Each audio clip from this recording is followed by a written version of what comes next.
넘어가지 않는 밥을 꾸역꾸역 밀어넣으며 억지로라도 힘을 내야 한다고 악착을 떠는 모습이 참 독해 보인다. 이런 생각을 하던 시절이 있었습니다. 하지만 어느새 그런 모습이 되어 있는 스스로를 발견하곤 합니다. 그럼 제가 독해진 걸까요? 아니요. 아직 더 독해져야겠다고 다짐하고 또 합니다. 우리 모두가 더 악착을 떨고 더 독해져야만 일상생활이라도 가능한 그런 세상에 우린 살고 있기 때문입니다. 국민라디오 이윤호의 고전으로 본 오늘에 오셨습니다. 스토리텔러 이윤호 선생님 함께하고 계신데요. 선생님 안녕하세요. 예, 안녕하세요. 지난주에 편찮으셔가지고 예. 많은 분들이 너무너무 걱정도 많이 하고요. 기다리셨습니다. 예, 괜찮습니다. 예. 저보다 이제 정말 세상이 안녕하지 못한 게 문제일 것 같아요. 지난주 초부터 제가 좀 몸이 안 좋았는데 아마도 일상이 이제 그런 것 같아요. 쉽게 계속 울분이 안 없어지는 거죠. 그게 계속 TV나 페이스북이나 보지 말아야지 이것도 좀 낫지 이런 생각을 하지만 그게 안 볼 수 있는 게 아니잖아요. 그렇죠. 계속 또 어떤 정보들 정말 경악할 일들이 계속 발생하고 있고 그런 상태에서 아마 몸이 좀 안 좋았는 모양입니다. 근데 그 와중에 그래서 저는 좀 쉬셨나 했더니 매일매일을 또 그렇게 악착을 떠셨더라고요, 선생님. 이제 좀 몸이 되게 좀 안 좋은 상태였는데 이제 만민공동회가 있었습니다. 그래서 네. 그 과정에 이제 참여하다가 들어와가지고 몸이 너무 안 좋아서 이제 집에서 쉬고 있는데 이제 KBS에 정말 이 말도 안 되는 발언에 분노한 유가족들이 올라오셨죠. 올라오시고 그 소식을 접하면서 이제 집에 있는 게 너무 죄스러운 거예요. 제가 무슨 부산이나 제주도에 있는 것도 아니고 서울에 있는데 그래서 새벽 2시에 다시 이제 나가서 청와대 앞에서 있는데 제가 도착한 게 한 2시 40분쯤 된 것 같아요. 한 3시간 정도 있는데 저는 죽을 것 같더라고요. 너무 춥고 그다음에 완전히 기력이 다 쇠진되는데 그때 유가족들을 보면서 그런 생각을 했습니다. 심지어는 이제 빨리 그냥 차라리 어떡하던 이 문제를 해결하지 않으면 유가족들이 죽겠다 이런 생각을 했습니다. 되게 저한테는 섬찟한 공포였는데요. 그 공포는 지금도 남아 있습니다. 이러자면 이 문제가 연이은 자살로 나갈 수 있는 가능성. 지금은 그분들 표정을 보면 이제 슬픔도 어떤 표정도 없습니다. 오로지 분노로 꽉 차 있는 거죠. 저는 제가 두려운 것은 이제 그 순간에도 그런 생각이 들었는데 제 자신이 되게 비겁해지는 거예요. 왜냐하면 이렇게 찬 아스팔트에서 그렇게 버티고 계신 그분들 누군가 모두가 탈진된 상태였거든요. 빨리 타협이라도 해서 빨리 이분들이 해산되지 않으면 이분들 죽겠다 이런 생각을 했었습니다. 아침 7시 반쯤 됐는데 이제 막 두려워지기 시작하는 거죠. 그분들 보면서. 그리고 다음날 이제 안산을 가게 됐는데, 안산에서 이제 단상에 2분의 유가족들이 올라오셨고, 또 생존자 가족분 중에 한 분이 올라오셨어요. 근데 막, 모두가 2만 명의 안산에 모여 있었던 모든 시민들이 정말 눈물바다가 되었던 시간이었습니다. 그것은 단순히 그런 슬픔을 넘어서는 비통과 분노의 눈물이 아니었나 이런 생각도 해봅니다. 지금은 다들 그 분노 때문에 그 비통함 때문에 사실은 버티고 있는 건데 예. 어느 순간 모두가 다 함께 쓰러져 버릴 것 같아서 늘 예. 조마조마합니다. 그렇죠. 예. 정말 두려운 건 그런 거죠. 그렇게 말도 안 되는 국가 권력의 방치가 엄청난 참사를 불러일으키고 그래서 이게 단순히 세월호 사태가 아니라 세월호 학살이라고 얘기되고 있는 지금 상황에서 그렇게 학살당한 아이들을 떠나보낸 부모들이 살 수 있을까? 저는 이게 제일 두려운 거죠. 이제 이것이 조금 법적인 싸움으로 진행되고 시간이 지나면서 전영관 시인 말대로 지금은 그 분노 때문에 어쩌면 지금은 크게 보이지 않는 것들이 있습니다. 그런데 이것이 조금 시간이 지나면서 갖게 되는 어떤 집단적 붕괴, 이것이 저는 가장 걱정되는 일이죠. 자살들로 연이어갈 수 있는 또 다른 개연성들이 충분히 있는 일들이 아닐까. 제가 제일 두려운 것은 바로 그 문제 아닐까 하는 생각이 듭니다. 우리 아이들이 배 안에서 죽어가면서도 부모님께 요구한 건 그거였어요. 사랑하니까 버텨달라고, 살아달라라는 그런 거였거든요. 근데 아유, 죄송합니다. 근데 살 수가 없죠. 예. 그러니까 어른이 되면 웬만한 세상 풍파에는 저는 강해질 거라고 생각을 했는데 어른이 돼도 가장 취약한 부분은 내 자식과 관련된 부분이더라고요. 그러니까 자식을 가슴에 묻고 살아간다는 걸 우리가 너무 쉽게 입 밖으로 내뱉는데 그 삶은 그 어떤, 그러니까 삶이라고 표현을 했습니다만 사실 죽음보다 더한 더 고통스러움일 수 있다라는 생각이 요즘 들어서 참 많이 들더라고요. 예. 아, 죄송합니다. 제가 또 감정을 조금. 언제쯤 더 이상 울컥울컥하지 않을 수 있을지 그런 날이 오기는 할 건지. 아, 예. 잠깐.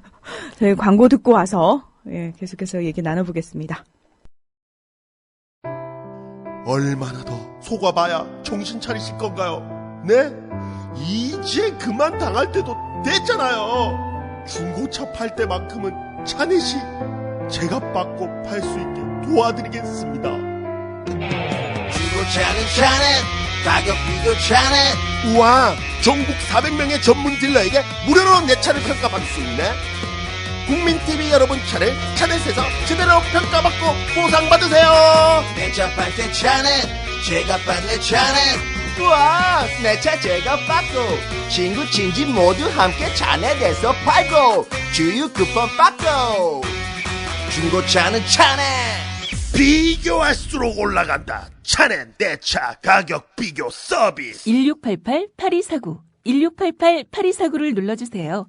옥션 모터스에서도 차넷을 만나보세요. 네, 여러분께서는 국민 라디오 이윤호의 고전으로 본 오늘 함께하고 계십니다.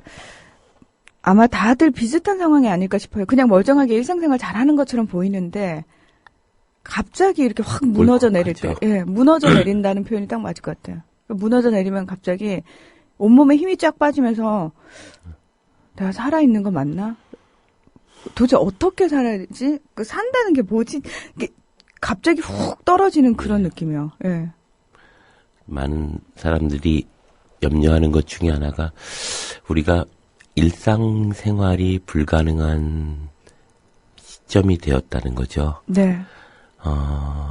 예, 많은 시민들에게 이제 심지어는 이제 제발 TV 보지 말자라는 얘기가 나올 정도로 일상생활이 붕괴되고 있는데요. 저는 도피해야 될 문제가 아니라 직면해야 될 문제인 것은 분명한 것 같습니다.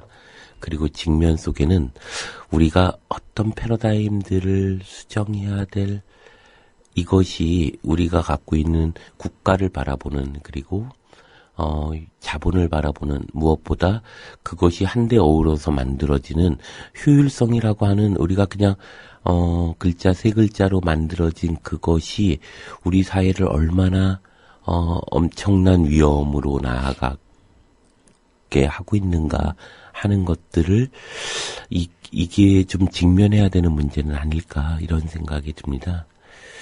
그래서 오늘은 이런 얘기를 좀 해보고 싶은데요. 저는 이 위험 사회를 정말 위험하다라고 느끼는 것보다 더 중요한 것은 이 위험을 위험을 인식하게 되는 우리들의 어떤 지점들, 우리 안에 있는 또 우리 안에 위험을 불러일으키는 어떤 지점들에 대해서 한번 이야기를 해볼 필요가 있다고 생각합니다. 예를 들면 저는 이 문제가 복합적으로 이런 문제가 얽혀져 있다고 생각합니다. 예컨대 우리가 자본주의 사회에 두 가지를 얘기하잖아요. 하나는 물신화라는 얘기를 합니다. 뭐냐면 우리가 숭배해야 될 대상이 아닌 물건이 우리에게 숭배되어 있는 거죠. 이르자면 신앙이 없는 종교가 숭배되어 있고 그리고 그 신앙이 없는 종교의 한가운데는 자본이라는 어떤 효율성이 그 안에는 숭배되어 있는 거죠. 그것이 물신화의 한 요소라고 보면 또 가장 우리가 존중받아야 될 인간이라고 하는 것은 하나의 뭐라고 할까요? 그런 물화라고 그러죠. 물건이 되어서 사물이 되어서 취급되고 있다는 거죠. 그러니까 노동자 1명, 노동자 2명, 아이 1명, 아이 2명이라고 하는 물건이 되어버리는 그런 상태. 그래서 안전이라고 하는 것은 큰 의미를 갖고 있지 않는 거죠. 예를 들면 죽어가는 그 순간에도 이것에 투입되는 자본량과 그리고 산출되고 그리고 그것으로 해서 구해지는 아이들의 생명의 양을 화폐 가치로 비교했을 때 그것이 크지 않으면 생명은 구해지지 않는 사회 속에서 분명 우리는 살고 있다는 겁니다. 그것은 이 사건을 딱 겪을 때 우리는 에이 설마 어떻게 그렇게 짐승적으로 살아라고 하지만 사실은 우리의 삶이 짐승적으로 살고 있는 거죠.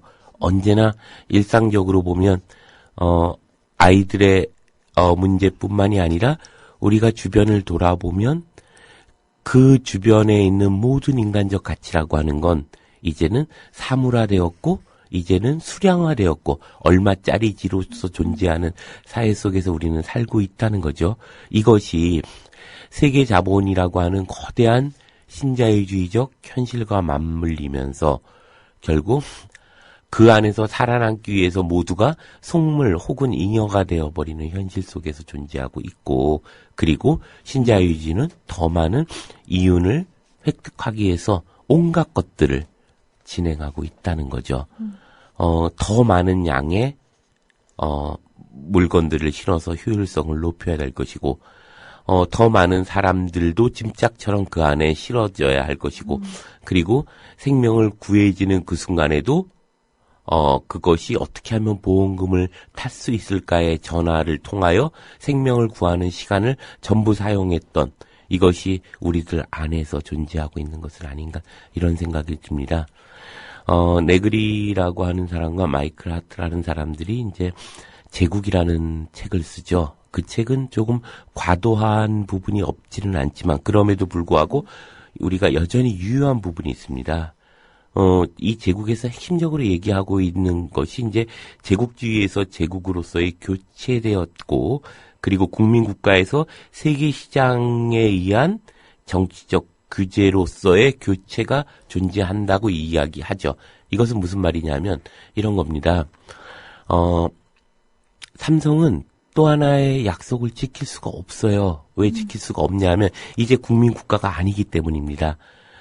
과거에 이런 거죠. 자본은 자본의 이윤을 극대화하기 위해서 가장 좋은 방법은 뭐였냐면 안정적인 위험이 최소화되는 상황 속에서 일정한 자본의 이윤에 축척을 하는 것이 자본의 성격이었다고 봅니다. 그런데 이 네그리식으로 보자면 이런 거죠. 그런데 어느 순간 자본의 한 국경, 경계 속에서의 자본은 이제 이윤을 극대화하는 것을 끝간데까지 갔다는 거죠. 결국 국경을 넘어서 이 자본이 이윤을 확대할 때 말이 자본은 자기의 성격, 즉 이윤을 점점 높이는 일에 기여하게 된다는 거죠. 그래서 모두가 합의해서 거대 자본, 세계 자본이 만들어진 거죠. 그래서 국경을 붕괴시켰습니다. 그것이 우리가 알고 있는 자유화와 그리고 개방화와 그리고 유연화 정책이죠. 이것을 통해서 각 자본들은 서로의 국경들을 없애고 드디어 신자유주의라고 하는 것을 만들어냅니다. 그런 순간 삼성은 한국 기업일까? 우리는 쉽게 얘기할 수 없습니다. 삼성은 수많은 자본들의 합종 연행에 의해서 만들어진 어떤 거대한 권력의 하나의 부분인 거죠. 그래서 세계자본이라고 하는 예컨대 IMF나 IBRD나 WTO나 이런 세계 자본들의 연합에 의해서 세계의 질서는 만들어지는 거죠. 한 국가가 규제할 수 있는 것은 이제 사실 그렇게 많지 않습니다. 점점 이 세계 자본의 필요에 의해서 만들어지는 것이고 세월호 사건도 이와 결코 다르지 않은 문제 속에 있습니다. 그리고 이것은 국가라는 경계를 무화시키고 전 지구적 규모의 공포와 위험을 확장하는 것을 의미하기도 합니다. 자본이 자신의 이윤을 극대화하기 위해서 첫 번째 하는 것은 그 자본에 존재하고 있는 노동력들을 대거 이른바 군살빼기라는 이름하에 대거 해고하는 거죠. 자본의 필요에 의해서 필요할 때 군사를 쫙 근육을 늘리고 필요 없을 때 군사를 쫙 빼는 것이 법적으로 가능한 비정규직 노동자법이 바로 그런 것들이라고 생각합니다. 그래서 결국 수많은 노동자들이 자살로 생을 마감해야 합니다. 쌍용자동차의 노동자들, 해고 노동자들은 계속 자살하고 있습니다. 세월호의 아이들의 참사도 이것과 결코 다르지 않은 문제이죠. 그런 점에서 제국이라고 하는 것은 이제 외부와 내부 사이의 경계가 없어진, 즉 바깥이 없어진 상태가 됩니다. 삼성은 이제 대한민국의 우량 기업이 아니고 초국가적 세계자본의 영역 안에서 존재하고 있는 거죠. 삼성은 그런 점에서 보면 삼성의 주인은 누구일까? 이건희 일가도 아닙니다. 국민도 아니죠. 거대한 세계자본의 필요에 의한 합정연행된 자본입니다. 그러기에 그 삼성은 더 이상 아까 말씀드렸듯이 또 하나의 약속이 불가능한 스스로도 어찌할 수 없는 거대한 괴물이 되었습니다. 그리고 우리는 그 괴물을 떠받치고 있는 거죠. 그것에 그 괴물의 필요에 의해서 우리는 모두를 언제든지 제물로 바치기 위해서 순서를 정해놓고 있다는 거죠. 그 순서는 가장 취약한 가장 약자 집단으로부터 시작됩니다. 가난한 곳에 가장 어리고 노인들, 즉 사회가 불필요하다고 아직은 생각하는 그들에게 그 희생의 제물의 순서가 먼저 다가오고 있는 것이 지금 오늘날의 현실은 아닐까 이런 생각을 합니다. 이윤가치의 극대화만이 존재하는 물신으로서의 삼성이죠. 물론 저는 삼성만을 말씀드리고자 하는 건 아닙니다. 결국 초국가적 기업 모두의 문제일 것이라고 생각합니다. 신자유주의 세계화 정책이 이윤을 위한 극단적인 시장 개척과 그것에 대한 확장이고, 그리고 신자유주의의 세계화 정책은 그 과정에서 방해되는 국가적 장벽을 붕괴시키고 나아가는 거대한 괴물 기관차이죠. 자본의 초기의 축적 과정에서 국가적 틀은 일정하게 유용했을 겁니다. 그래서 일정하게 트라이앵글 구조라고 하는 안정적 구조를 만들어죠. 그러니까 기업과 정부와 국민. 그래서 기업은 국민에게 일자리를 주고 국민은 기업에게 노동력을 제공하고 소비자로서 제공을 합니다. 그리고 기업은 정부에게 세금을 주고 정부는 그 기업을 보호해 줍니다. 이런 안정적 트라이앵글 구조가 있었는데 일정하게 아까 말씀드렸다시피 기업의 이윤 가치가 극대화되는 과정에서 더 이상 과거에 디딤돌로 존재했던 그런 국가는 이제 걸림돌이 되고 있습니다. 다양한 행정 시스템이나 이런 것이 문제가 되는 거죠. 그러면서 기업은 이제 국가를 압박해서 이제 나아가기 시작합니다. 그것이 한 국가 내에서 있는 하나의 기업이 그것이 불가능하기 때문에 세계 기업들이 모이게 됩니다. 세계 자본들이 모이고 결국 IMF라는 기업 연합의 힘으로 각 국가들의 힘을 누르게 되는 거죠. 그리고 이러자면 이런 거예요. 삼성의 입장에서 보면 아니 내가 이제까지는 물론 국민의 도움을 받았지만 툭하면 머리띠 두르는 애들한테 왜 200만 원이나 주면서 내가 한국에서 기업을 해. 그럴 필요 없거든요. 그러면 한 달에 20만 원 줘도 충분한 곳으로 기업을 옮깁니다. 옮기는 순간 어떤 문제가 발생하냐면 엄청난 실업자가 만들어지고 국가는 거기로부터 세금을 걷지 못하기 때문에 국가의 여러 가지 위기가 동시에 따라오게 됩니다. 그럴 때 국가는 결국 어떻게 되냐면 기업에게 울며 겨자 먹기로 기업이 원하는 모든 정책에 동의해야 됩니다. 하지만 기업의 입맛이라고 하는 것은 언제나 값싼 노동력이 있는 곳에 옮기는 것이 가능한 상황이 되었기 때문에 웬만한 그러한 떡고물 가지고는 불가능하죠. 그 떡고물 중에 거대 떡고물이 언제든지 해고할 수 있고 언제든지 취업을 원한다면 값싼 노동력으로 할 수 있는 비정규직으로 뽑을 수 있는 권리를 옛날에는 기업이 한 명 해고하는 거 그렇게 쉽지 않았습니다. 노동법이 있었기 때문에. 그러나 지금은 노조도 노동법도 큰 의미가 없습니다. 국가가 그것을 먼저 서둘러서 그걸 막아주기 때문이에요. 그런 점에서 기업은 언제든지 나 말 안 들으면 떠날래라고 하는 협박이 가능하고 정부는 그것을 막기 위해서 온갖 것을 합니다. 또한 그 외국 자본을 어떻게 하든 끌어들여야지 그 안에서 세금이 가능하니까 떠난 기업의 자리에 해외 자본들을 끌어들이기 위해서 엄청난 특혜들을 제공하게 됩니다. 그 과정에서 결국 붕괴되는 것은 우리의 노동자들의 혹은 서민들의 삶이죠.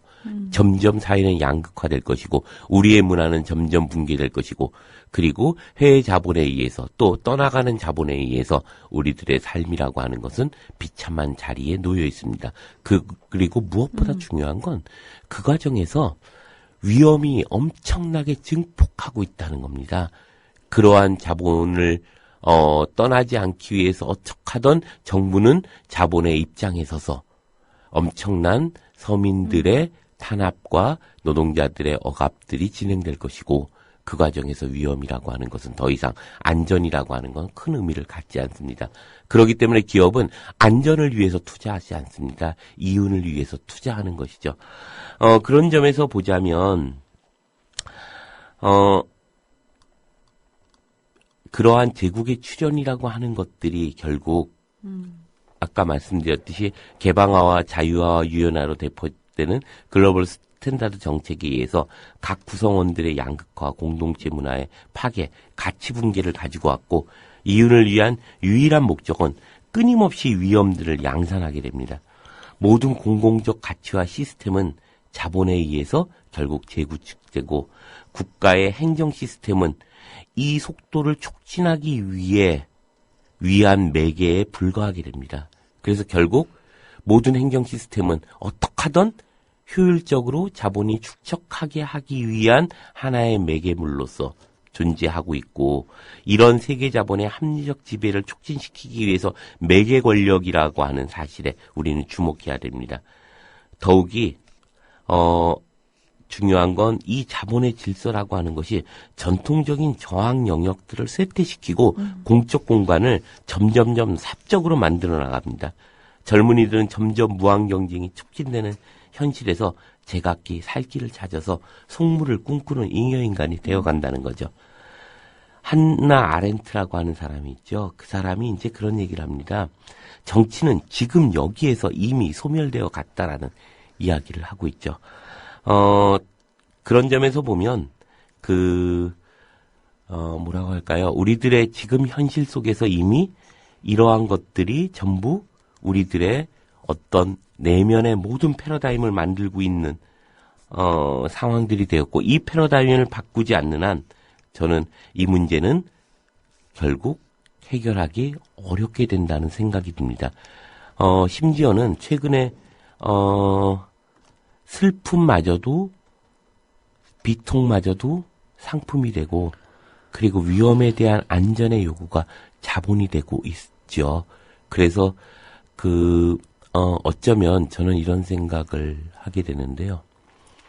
안전이라는 이름으로 거대 자본은 또 들어올 겁니다. 그래서 인양함부터 시작해가지고 무슨 개발 달린 이런 첨단 기계들이 만들어지지만 그것은 결코 안전을 위해서 존재하는 것이 아니라 자본의 자기 이윤을 위해서 존재하는 시대가 되겠죠. 마치 우리가 한번 이런 생각을 해볼 필요가 있습니다. 결국 이것마저도 자본에 포섭된다. 그래서 체게바라의 이미지가 전 세계에 엄청난 자본의 어떤 의미가 됩니다. 반말리의 외침이. 그리고 레닌과 모태똥, 호찌민의 저술들이 하나의 장식으로 자본의 이윤의 가치가 됩니다.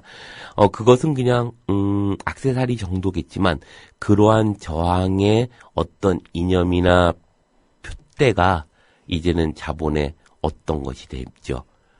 그런 언젠가 그런 광고가 나오면서 저는 깜짝 놀란 적이 있는데요. 예를 들면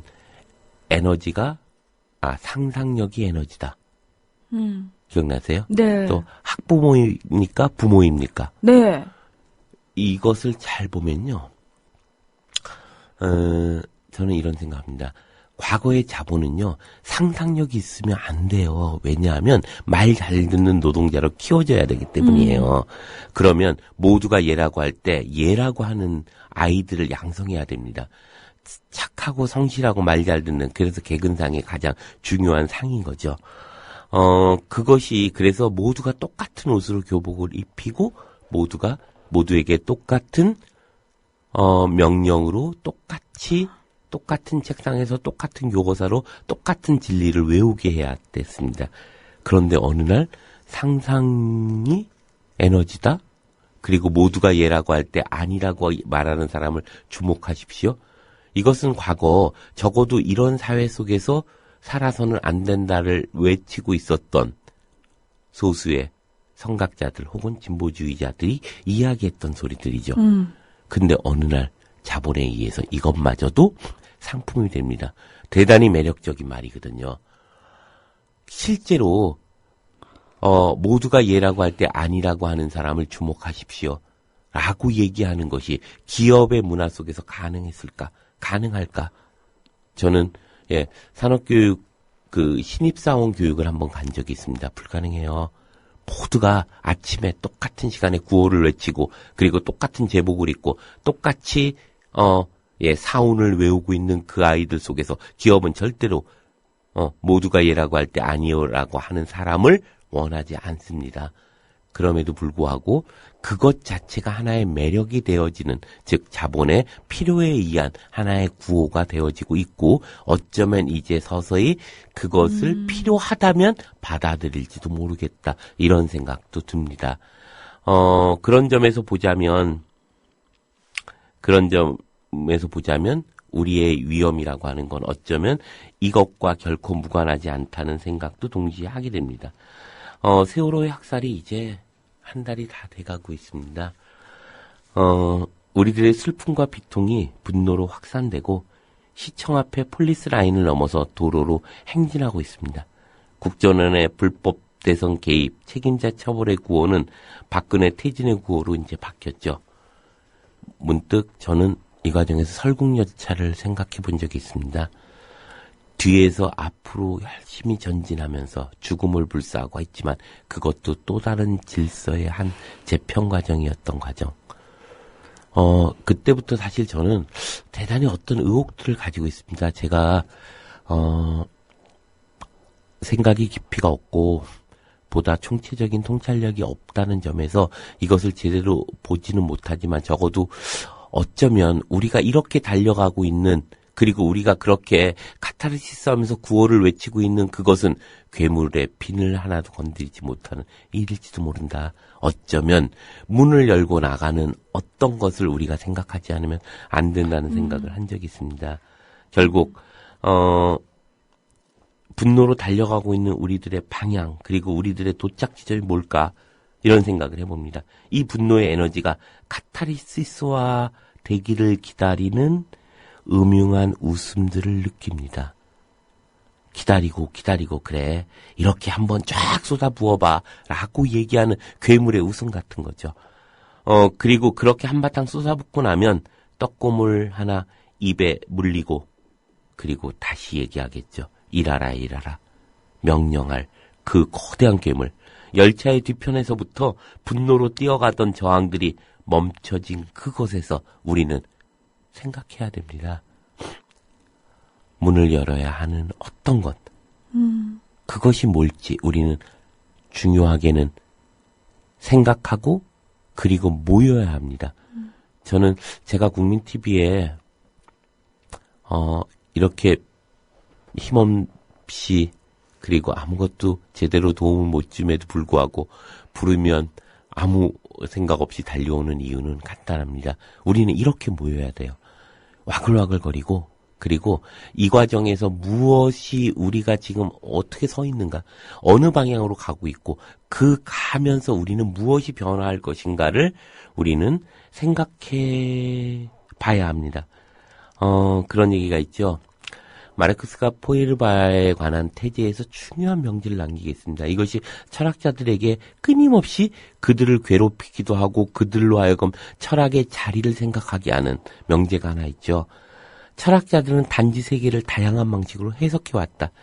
그러나 중요한 것은 세계를 변화시키는 것이다. 이것이 포에르바의 태제 중에 있는 중요한 태제죠. 즉 우리가 철학이라는 건 뭐냐 하면 세상을 해석하는 게 아니라 세상을 변화시키는 데 있는 것이다 라는 문제입니다. 사실 진리는 어떤 면에서 보면 이론의 관심사가 아니라 무엇보다도 실천적 물음이어야 한다고 생각합니다. 더욱이 진리는 대상에 대한 일치, 즉 내가 원하는 그것으로 향해서 가려고 하는 게 진리가 아니죠. 진리라는 게 이러자면 이런 거죠. 미리 정해놓아 있는 그 길이 아니라는 거죠. 신의 뜻처럼 무슨 기독교에서 얘기하는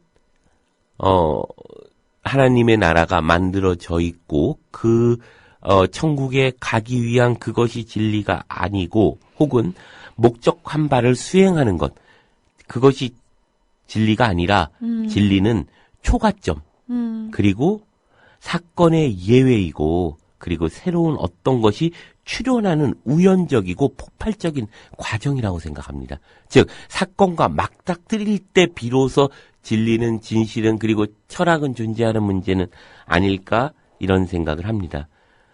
알랭 바디우라고 하는 요즘 이제 뜨거운 한 사상가가 있죠. 그 알랭 바디우는 그런 얘기를 합니다. 진리가 탕구되고 살랑거리는 소리를 들을 수 있는 곳은 역사가들의 주석이 아니다.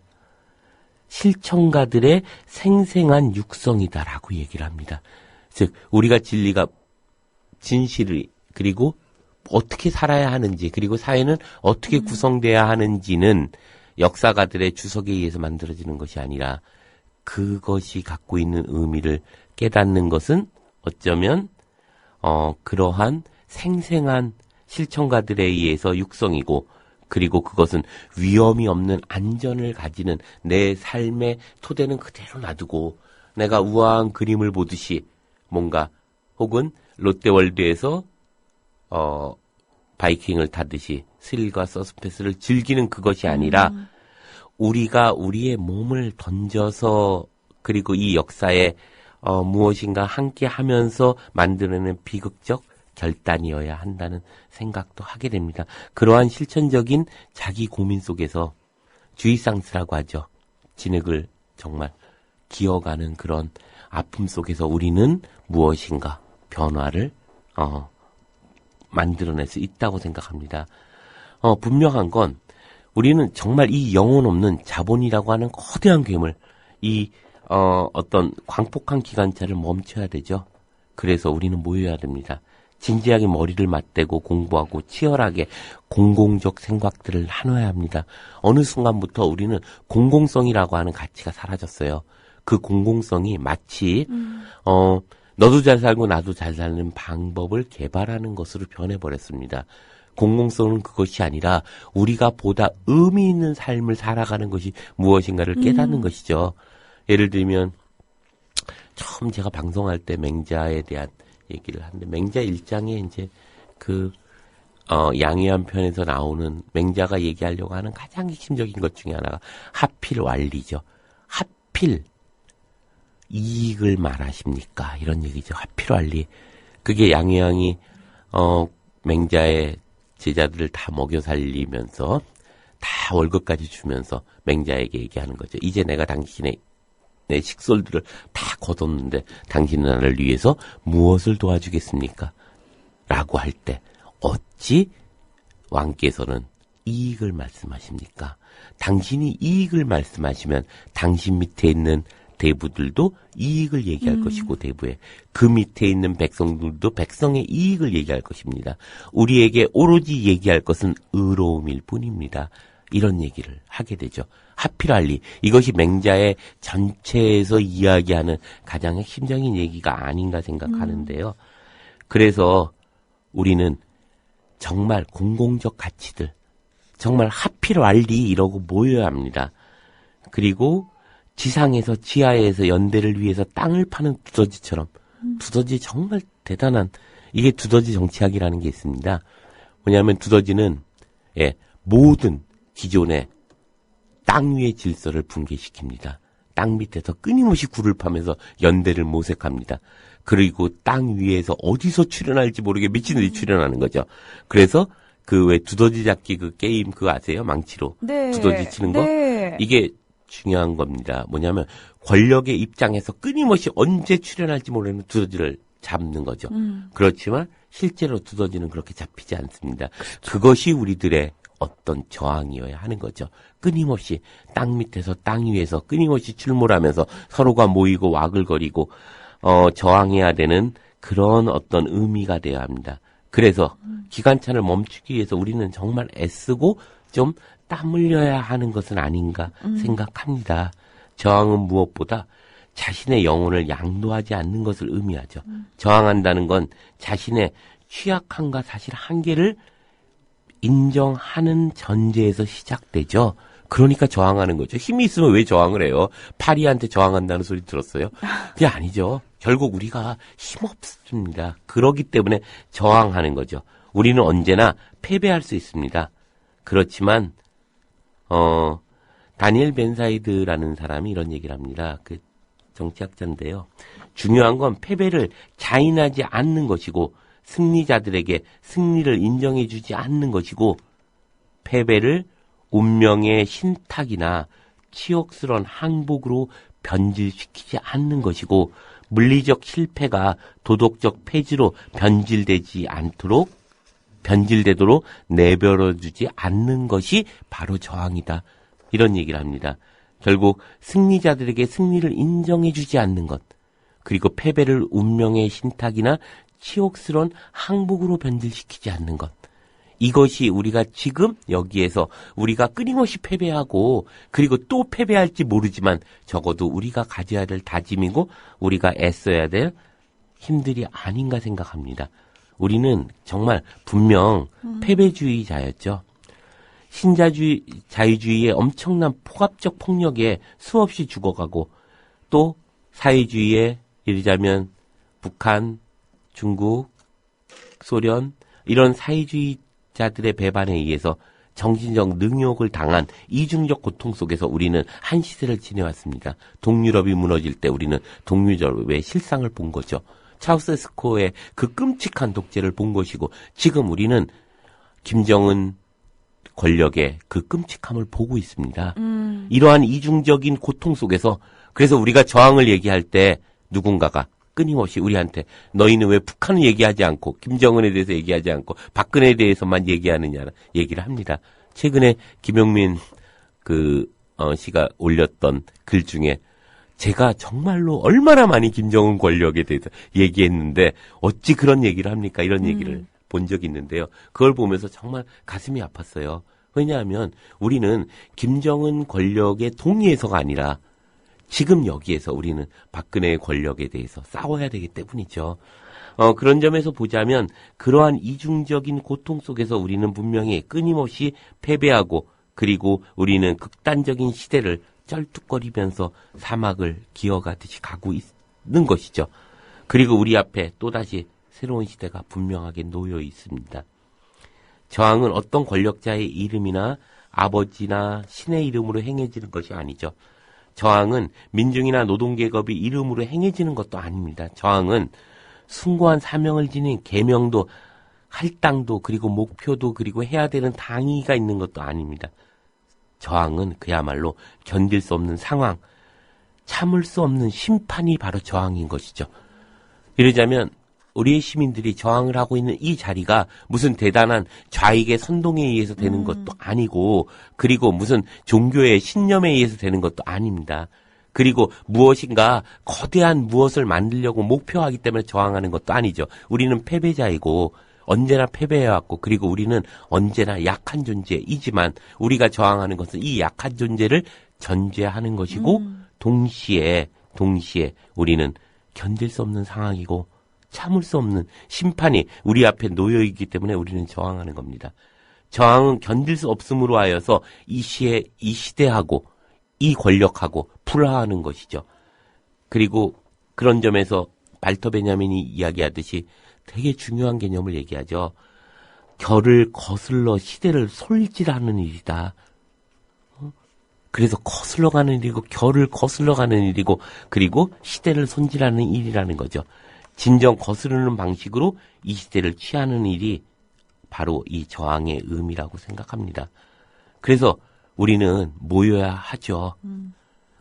그리고 그 모여있는, 저는 안산에서, 그리고 시청에서, 청계광장에서, 제 주위에 있는 사람들을 돌아봅니다. 그리고 저와 같이 나갔던 사람들, 페이스북에서 사람들과 함께 나가기로 해서 나갑니다. 그들은 어쩌면 대부분이 한 번도 집회를 나가본 적이 없었고 소리치는 곳에 가본 적 없는 사람이었습니다. 제가 최근에 페북에서 만났던 어떤 분이 계십니다. 그분은 그냥 은행원이셨고, 그리고 한 번도 그런 곳에 나가본 적이 없습니다.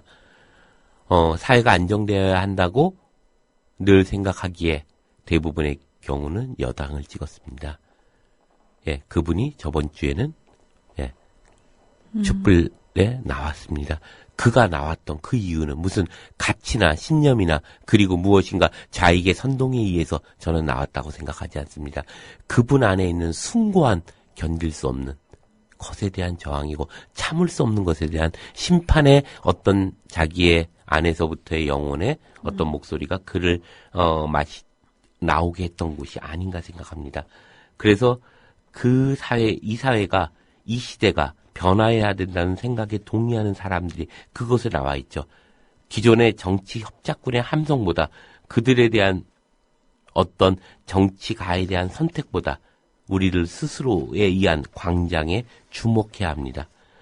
그래서 우리는 그것이, 그 저항이 만들어내는 진보를 지향합니다. 그리고 그것은 박제화된, 과잉된 진보주의를 지양하는 것일 거라고 생각합니다. 동시에 인간의 가치가 대상화되고 이웃만이 절대 가치로 전제되는 시장주의와 대립할 것이라고 생각합니다. 공평무사의 수사학에서 여론의 독재에 대해서 포스트 모던적인 체념에 저항하는 그것이 광장의 어떤 소리들일 거라고 생각합니다. 요번 주에 이제 10만 시민이 청계광장에서 모이는 뜻깊은 날입니다.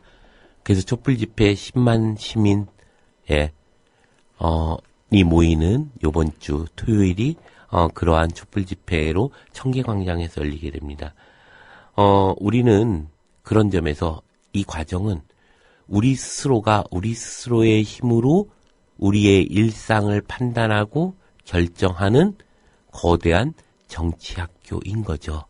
그리고 그 정치학교는 누구가 어떤 이념에 의해서 만들어주는 것이 아니라 바로 우리 스스로가 무엇이 진실인가, 무엇이 진리인가를 찾는, 정말 더듬어가는 그런 일들이지만, 그것은 동시에 우리가 우리 스스로의 근육을 만드는 하나의 의미들이 아닐까 생각을 합니다.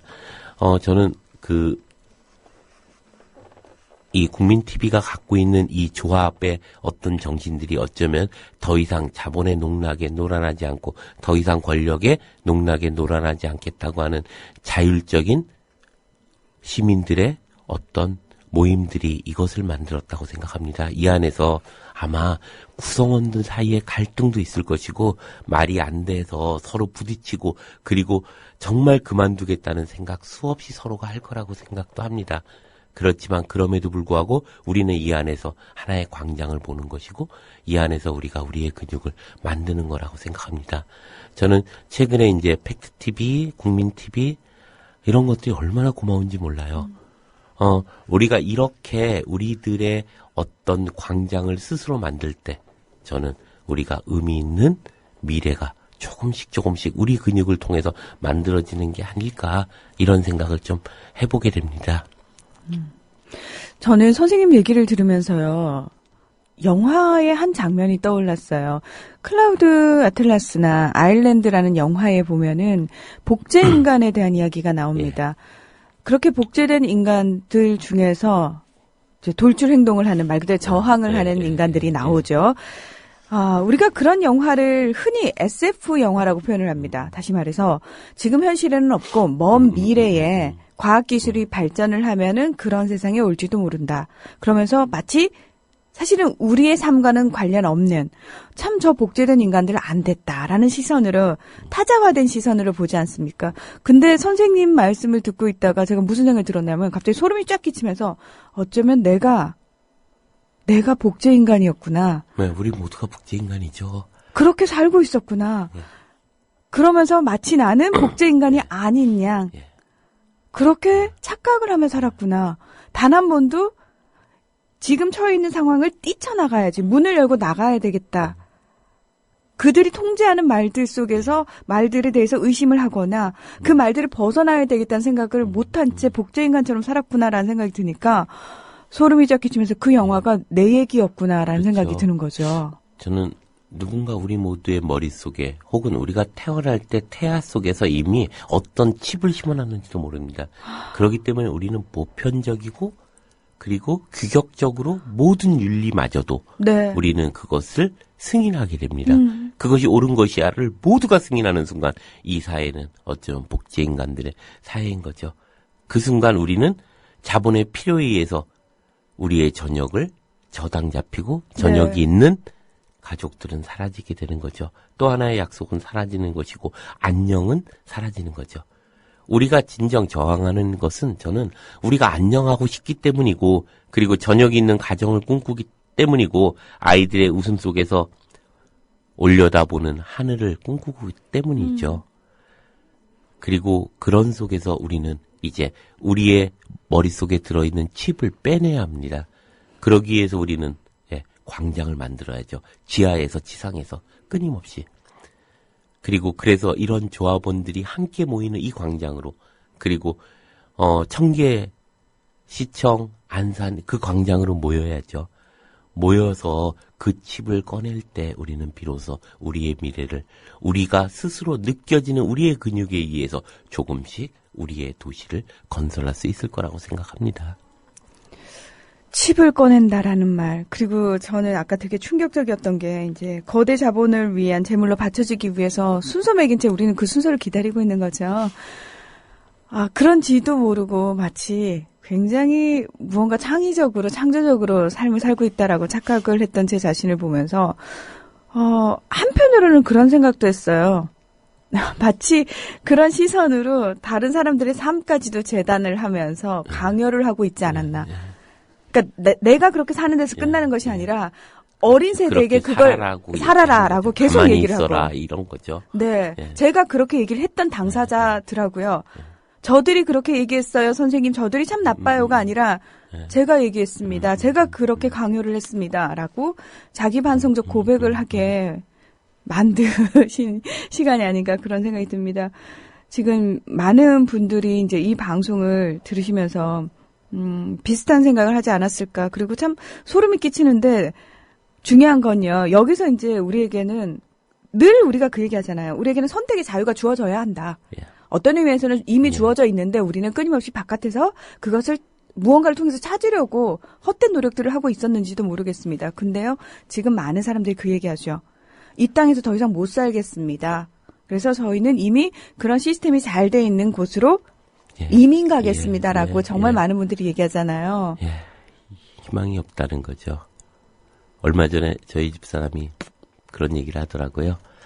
정말 이민만이 희망일까? 이런 얘기를 하더라고요. 그 순간 정말 우리가 더 이상 이런 체념의 자리에서부터 일어나야 된다라는 생각이 들었어요. 그래서 우리가 모여야 하고, 모여서 우리가 무엇인가 머리를 맞대고 우리가 문을 여는 것이 무엇인지를 얘기해야 되는 것은 아닌가, 이런 생각을 하게 된 거죠.